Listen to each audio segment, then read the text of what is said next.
The lawyer placed 3 envelopes on the table: red, white, and blue. Marcus Chen's 3 children stared at them, their faces a mix of greed and anticipation. "Your father left specific instructions," the lawyer said coldly. "Only one of you will inherit his $2.8 billion empire. The other 2 get nothing. Which envelope you choose today will determine your future." Nobody knew that Marcus Chen wasn't actually dead. He was watching everything from the next room. Before we continue with this story, if you're enjoying this and want more stories like this, hit that subscribe button and turn on notifications. You won't want to miss what happens next. Now, let's get back to the story. Marcus Chen built Chen Industries from nothing. A Taiwanese immigrant who arrived in America with $200 in his pocket and an engineering degree nobody would recognize. For 40 years, he worked 18-hour days, sleeping in his factory, eating ramen, reinvesting every dollar. Now at 72, Marcus Chen was worth $2.8 billion. Chen Industries manufactured components for aerospace, automotive, and tech giants. His products were in everything from Tesla to Boeing. But Marcus had a problem. He had 3 children, and he didn't know which one deserved his empire. James, the oldest, 45 years old, Harvard MBA, currently the COO of Chen Industries. James wore $5,000 suits and drove a different luxury car every day. He talked about disruption and pivoting to new markets. He spent more time on golf courses than in factories. Patricia, the middle child, 42 years old, Stanford graduate, marketing executive at Chen Industries. Patricia lived in a penthouse, threw lavish parties, and her Instagram showed a life of pure luxury. She called herself a brand strategist and wanted to turn Chen Industries into a lifestyle company. David, the youngest, 38 years old, dropped out of college. David worked in the quality control department of Chen Industries. He lived in a modest apartment, drove a 10-year-old Honda, and most of the family forgot he even existed. James and Patricia called him the disappointment. Marcus Chen knew his time was limited. Stage 4 pancreatic cancer. The doctors gave him 6 months, maybe less. So he made a plan. He would fake his death, host his own funeral, read his own will, and watch his children reveal who they truly were. The funeral was elaborate. Marcus had paid for everything in advance. The church was packed with business leaders, politicians, and employees from Chen Industries. Marcus watched from a hotel room across the street, using cameras his security team had installed. He could see everything. James gave the eulogy. "My father was a visionary," he said, his voice breaking with practiced emotion. "He taught me that success isn't given, it's taken. And today, I promise to take Chen Industries to heights he never imagined." Patricia dabbed her eyes with a Hermes handkerchief. She posted 3 Instagram stories at the funeral. #RIP Dad, #legacy, #family first. Each photo perfectly filtered. David sat in the back row. His suit was old, probably the same one he wore to his college interviews 15 years ago. He didn't give a speech. He didn't post on social media. He just cried. Real tears. After the funeral, James and Patricia didn't even go to the cemetery. They went straight to the lawyer's office, already arguing about who would become CEO. David went to the cemetery alone. He sat by the grave for 3 hours, talking to a father who wasn't actually there. Marcus Chen watched all of this, and he began to understand. The lawyer's office, mahogany walls, leather chairs, and the smell of old money.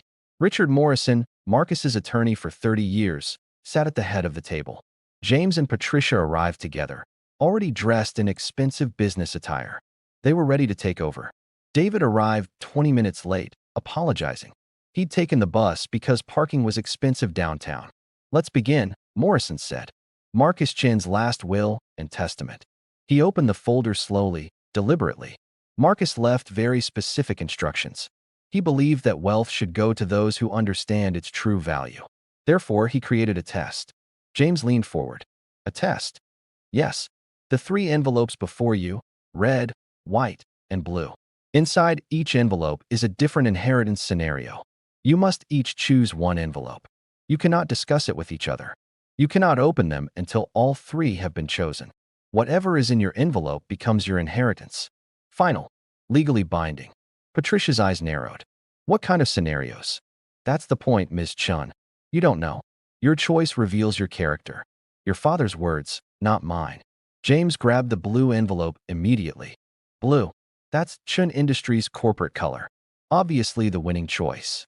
Patricia hesitated, then took the red envelope. Red means power. I'll take red. David looked at the white envelope. The last one. The one nobody wanted. I guess I get white, he said quietly. Open them, Morrison instructed. James opened his blue envelope first. His face went pale. This is a joke. Morrison shook his head. I assure you it's not. It says I inherit $1. And a letter that says, you chose the color of the company because you see yourself as the company. You don't love Chen Industries. You love what it can give you. James crumpled the paper. This is bullshit. I'm the COO. I've worked there for 20 years. Shall we continue? Morrison asked calmly. Patricia opened her red envelope. Her hands shook. No. No, no, no. Read it aloud, please, Morrison said. Patricia's voice cracked. I inherit the debt. All of Father's personal debts, estimated at $2.3 million, which I must repay within 5 years. In a letter, you chose red because you associate it with wealth and power. But red is also the color of debt. You've spent your life spending money you didn't earn. Now you'll understand what it means to owe. She stood up, tears streaming down her face. But these weren't tears of sadness. They were tears of rage. How dare he? After everything. Sit down, Ms. Chen, Morrison said firmly. Everyone turned to David. His hands trembled as he opened the white envelope. He read it silently. His eyes widened. What does it say? James demanded. David looked up, confusion on his face. It says I inherit everything. The entire company. All $2.8 billion. The factories, the patents, the real estate. Everything. Silence. Then James exploded. What? He barely works there. He's in quality control. He dropped out of college. Patricia was crying now. Real tears. This isn't fair. We gave our lives to that company. Morrison pulled out another envelope. There's one more letter. From Marcus. For all 3 of you. He read it aloud. My dear children, if you're hearing this, my test is complete. James, you chose blue because you saw yourself as Chen Industries. But you never loved the company. You loved the title, the power, the country club memberships. In 20 years as COO, you never once walked the factory floor after 6 p.m. You never learned the names of the night shift workers. You saw Chen Industries as a vehicle for your lifestyle, not as a legacy to protect. The blue envelope gave you what you always saw in the company. Just a number. $1. The smallest possible amount. Because that's how much you truly valued the work itself. Patricia, you chose red because you thought it meant power and wealth. But you never created anything. You spent your entire adult life spending the money I made. $400,000 a year salary for posting photos and calling it brand strategy. You have 7 luxury handbags that cost more than your assistant makes in a year. The red envelope gave you debt because I want you to understand what building something actually means. It means sacrifice. It means owing. It means working when you don't feel like it because people depend on you. Maybe paying back $2.3 million will teach you what I tried to teach you for 42 years. David, you chose white because you had no choice. You always took what was left. The white envelope represents what you've always been, a blank slate. No ego, no pretense, just honest work. For 15 years, you worked in quality control, making $67,000 a year. You could have asked me for a VP position, a corner office, a luxury car. You never did. Do you know what I discovered 3 years ago? You were living in a 1-bedroom apartment while sending $2,000 every month to help factory workers' families when they had medical emergencies. You created an anonymous fund. You thought nobody knew. But I knew everything. Last year, when we had that product defect crisis that could have cost us $40 million in lawsuits, do you remember what you did? You spent 72 hours straight in the lab, sleeping on the floor, testing every component until you found the microscopic flaw in our supplier's materials. You saved the company. You saved our reputation. And you never asked for credit. You never asked for anything. James, you would have demanded a promotion and a bonus. Patricia, you would have hired a PR firm and blamed someone else. David, you just fixed it. Because that's what needed to be done. That's why you inherit everything. Not because you're perfect, but because you understand what I spent 40 years learning. Wealth isn't about having money. It's about being worthy of it. Take care of Chen Industries. Take care of the workers. Take care of what we built. And maybe, if they prove themselves, Give your brother and sister a second chance. Not because they deserve it, but because mercy is also part of wisdom. I love you all, but I trust only one of why. Life's work. Dad. The door to the conference room opened. Marcus Chen walked in. James screamed. Patricia fainted. David jumped up so fast he knocked over his chair. Dad. Marcus Chen looked older, thinner, but very much alive. Sit down, all of you. You're alive? Patricia whispered. Stage for cancer. 6 months to live. All true. But I'm not dead yet. And I needed to know who would carry on after I'm gone. James found his voice. This was all a test? The funeral? The will? Everything. Everything. That's insane. Is it? Marcus turned to James. You didn't cry at my funeral. You practiced your eulogy in the mirror. I watched you through your office window. You were more concerned about the delivery than the content. He turned to Patricia. You posted Instagram stories at my funeral. With hashtags. Then he looked at David. You sat at my grave for 3 hours. You told me about your life. Your regrets. Your fear that you disappointed me. You cried real tears for a father you thought was gone. David's voice broke. I loved you, Dad. I know, son. I know. Marcus Chen sat down slowly. The cancer was taking its toll. David, you inherit Chen Industries. That's final. But I'm not gone yet. I have maybe 3 months. Maybe 4. So you're going to learn everything I never taught you. Every contact. Every strategy. Every lesson I learned the hard way. David nodded, tears streaming down his face. Marcus turned to James and Patricia. You two have a choice. You can walk away with what the envelopes gave you. James, you get your $1. Patricia, you start paying your debt. And we never speak again. James looked down. Or you start over. Both of you resign from Chen Industries. You go work real jobs. Not executive positions. Real work. Learn what it means to earn something. And maybe, in a few years, if you prove you've changed, David might give you another chance. Patricia was crying. Dad, I'm sorry. I didn't understand. You thought wealth was about what you owned. It's not. It's about what you build, what you give, what you leave behind.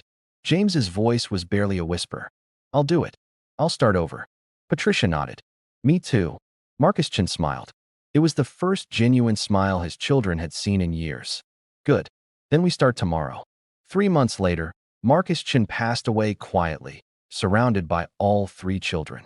David Chen became CEO of Chen Industries at 38 years old. The board was skeptical at first, but within 6 months, the company's culture changed. Workers loved him. Innovation increased. Profits grew. James Chen took a job as a project manager at a mid-sized manufacturing company. No corner office. No company car. He made $95,000 a year and took the subway to work. He learned more in 6 months than he had in 20 years as COO. Patricia Chen became a social media manager for a nonprofit. She made $52,000 a year. She had to sell her penthouse and move into a regular apartment. She deleted Instagram. For the first time in her life, she understood what most people's lives actually looked like. 2 years later, David offered them both jobs at Chen Industries. James became director of operations. Patricia became head of community relations. Both positions paid fairly, but not excessively. They earned their way back, not because of their last name, but because they finally understood what their father spent a lifetime teaching. Success isn't about what you take. It's about what you build, what you earn, what you give back. And sometimes, the greatest inheritance isn't money. It's wisdom. Marcus Chen's real will wasn't about money. It was about character. In the end, the son who wanted nothing inherited everything. And the children who wanted everything learned that wealth without wisdom is just numbers in an account. True wealth is knowing what actually matters. Remember that, because one day, someone will be testing you too. And the question won't be what you chose. It'll be why you chose it. If this story taught you something valuable about success and character, subscribe to Billionaire Blueprint Stories for more lessons on wealth, wisdom, and what it really takes to build a legacy. Hit that like button and share this with someone who needs to hear it. Thanks for watching, and I'll see you in the next story.